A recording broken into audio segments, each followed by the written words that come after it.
Dari Kota Ambon kita ke Pulau Buru. Tribuners buka operasi Zebra Siwa 5 2021 di Pulau Buru. Parinusa minta aparat tetap humanis. Wakil Kepala Kepolisian Resort Pulau Buru, Kompol Jani Parinusa minta aparatnya mengedepankan pendekatan humanis dalam pelaksanaan operasi Zebra Siwa 5 2021. Selain itu, aparat di lapangan juga dimintakan terus mengimbau warga agar tetap mematuhi protokol kesehatan.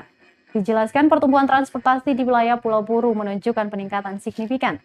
Hal itu seiring laju pertumbuhan penduduk di kabupaten bertajuk Bupolo itu. Kondisi tersebut meningkatkan potensi masalah lalu lintas. Disebutkan 5 faktor penyebab persoalan lalu lintas, yakni faktor manusia, infrastruktur, kendaraan, lingkungan, dan alam. Untuk itu, dia meminta dukungan masyarakat agar terciptanya kondisi yang semakin baik. Disebutkan, operasi Siwa 5 sendiri bertujuan mengurangi potensi gangguan, ambang gangguan, dan gangguan nyata yang menyebabkan kemacetan, pelanggaran, dan laka lantas. Digelar secara serentak di seluruh Indonesia mulai Senin 15 November 2021 hingga Minggu 28 November 2021.